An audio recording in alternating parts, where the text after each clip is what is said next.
Ya sebetulnya caranya adalah dengan teknik self reflection ya, Hmm? dengan teknik-teknik bertanya gitu, yang membuat mereka self reflect sendiri untuk melihat posisi dia, peran dia secara dia melihat diri dia tuh, Mm-mm. perannya di situ seperti apa.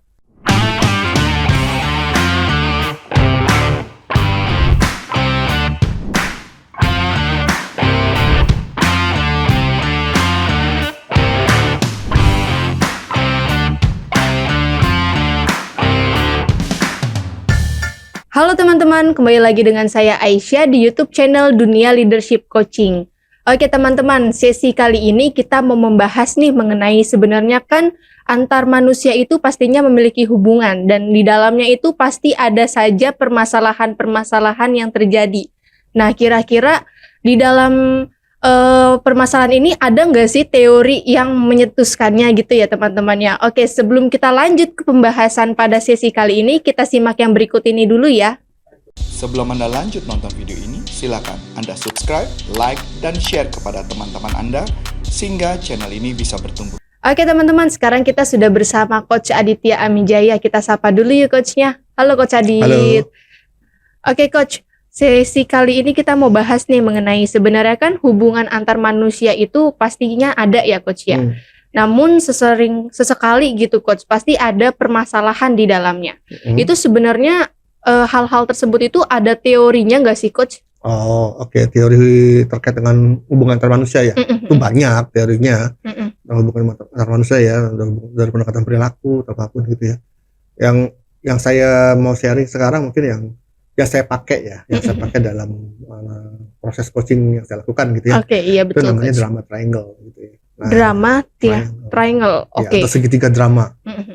Drama segitiga apa segitiga drama tuh? Segitiga drama ya Coach. Oke. Itu maksudnya apa Coach? Segitiga tapi tuh berdrama maksudnya gimana Coach? Iya, jadi segitiga karena hubungan antar manusia ya, yang minimal kan 2 orang. Tapi dari 2 orang itu minimal itu kan mereka punya peran gitu loh. Kalau dalam konsep itu ya, perannya yang satu bisa menjadi ada 3 peran, kayak segitiga gitu. Oh, ada 3 peran di dalam segitiga itu. Yang saling berputar terus gitu, saling berganti-ganti peran.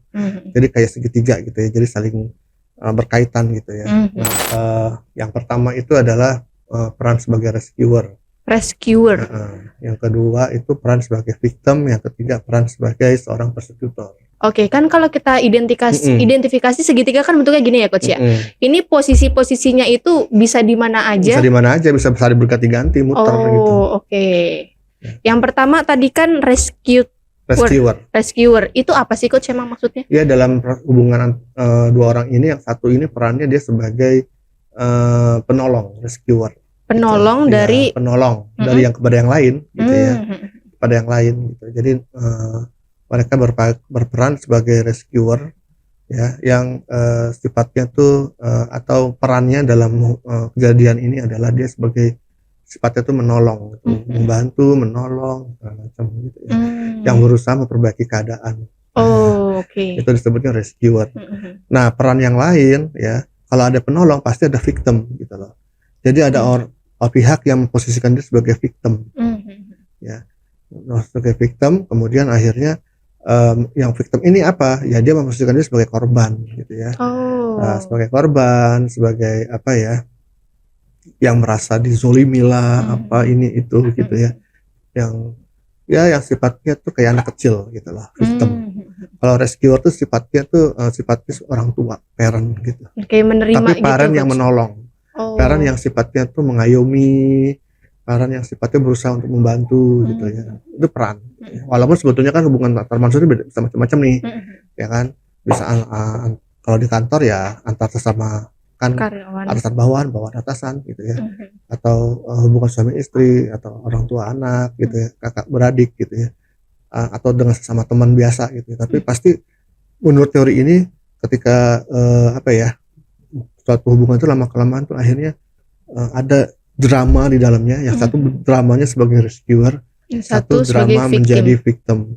Yang ketiga ya ada peran dalam drama tersebut, dia menjadi yang namanya persekutor. Persekutor itu adalah si orang tua, tapi orang tua yang galak atau yang jahat gitu loh. Yang hukum, yang yang maunya menghukum. Jadi dia yang jadi ininya, yang galaknya gitu ya. Yang galaknya. Jadi ada 3 deh, tapi dua orang itu nanti bisa bergeser, satu victim kemudian jadi persekutor.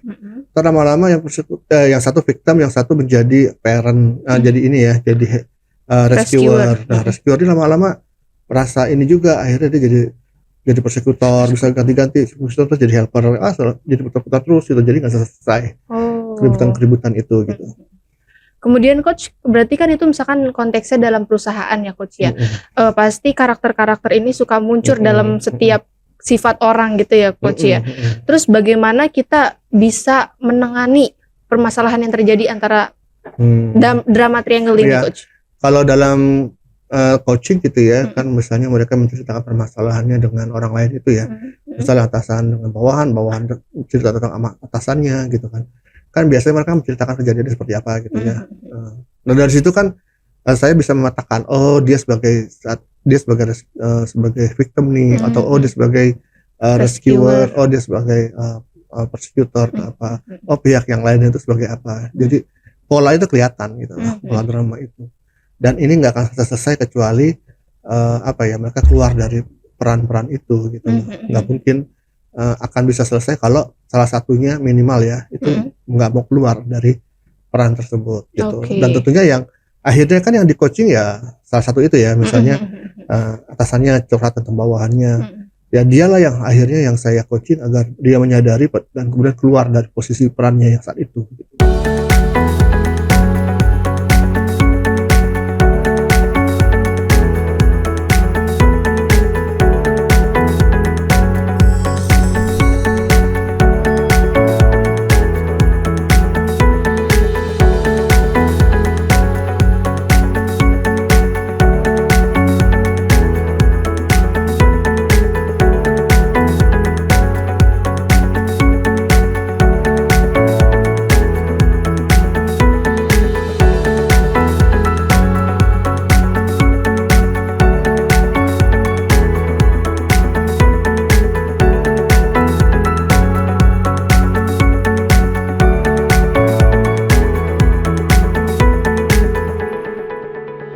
Oke coach, berarti memang kalau misalkan dari leadernya sendiri yang memiliki sifat atau karakter victim dan dengan di coaching pastinya leader itu akan berubah kah coach? Iya, ya harusnya ya, maksudnya bukan harusnya. Tergantung goalnya dia juga kan. Goalnya apa nih? Ya tentunya kan dia ingin menyelesaikan masalah itu kan. Gitu. Jadi mau nggak mau kalau dia mau menyelesaikan masalah itu, mau nggak mau dia harus menyadari perannya itu harus berubah. Gitu. Karena kan dia coaching dia, bukan si timnya. Mana mungkin dia di coaching tiba-tiba tim yang di luar sana tuh berubah gitu, nggak mungkin. Oke. Kan. Berarti dengan adanya coaching kita juga bisa merubah gitu ya coach ya, sudut pandang, terus perilaku dan karakter sifat orang-orang yang salah gitu ya coach ya, bisa diartikan gitu. Berubah itu atau keluar dari peran itu artinya dia harus berganti peran menjadi peran keempat. Ternyata ada peran keempat nih. Yang namanya adalah peran keempat adalah namanya adult, dewasa. Dia menjadi orang dewasa, bukan lagi sebagai orang tua, bukan lagi sebagai anak-anak, tapi sebagai orang dewasa. Sebelum Anda lanjut nonton video ini, silakan Anda subscribe, like, dan share kepada teman-teman Anda sehingga channel ini bisa bertumbuh. Apa sih peran sebagai orang dewasa gitu ya? Ya pola pikirnya yang logis gitu ya, yang tegas, bisa bisa melihat situasinya dan dia bisa mengambil keputusan dengan baik gitu. Itu adalah peran sebagai orang tua, sebagai orang dewasa. Ya. Kalau parent itu kan yang sifatnya tadi, kalau nggak yang ngomel-ngomel atau yang bantuin, nolongin. Kalau victim pasti ya anak-anak ya yang merasa jadi korban gitu ya. Atasanku gini, aku merasa itu dia sebagai victim tuh. Gitu. Jadi salah satu harus keluar dari peran itu dan pindah ke peran keempat. Coach, tadi kan ada beberapa peran ya coach. Gimana sih caranya orang itu bisa masuk nih ke dalam peran yang keempat yang benar-benar dewasa gitu ya coach ya, yang adult gitu. Gimana coach caranya? Ya sebetulnya caranya adalah dengan teknik self reflection ya, dengan teknik-teknik bertanya gitu, yang membuat mereka self reflect sendiri untuk melihat posisi dia, peran dia secara dia melihat diri dia tuh. Perannya di situ seperti apa, sehingga dia menyadari bahwa oh peran saya begini gitu ya. Dan dia menyadari oh ternyata kayak gini tuh gak efektif gitu, dan saya kalau begitu saya harus berubah nih gitu ya.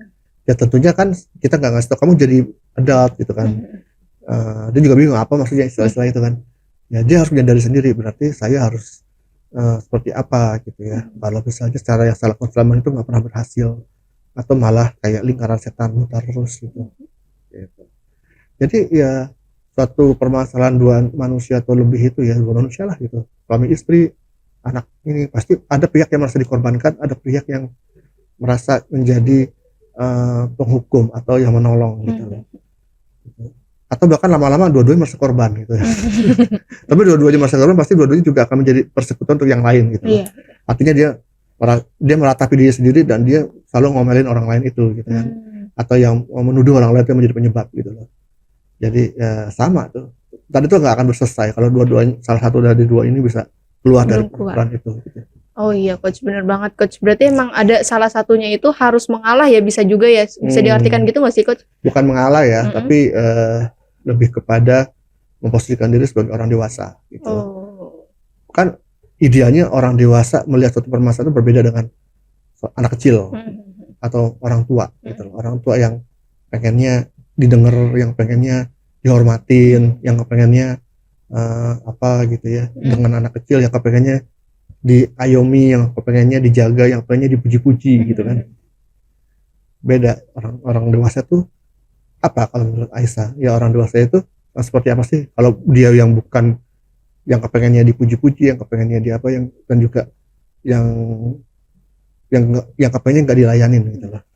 Orang dewasa yang sikapnya itu ya memang ini ya tegas, tapi juga dia bisa melihat situasi dengan lebih objektif, dan dia bisa take control gitu loh dalam hidupnya.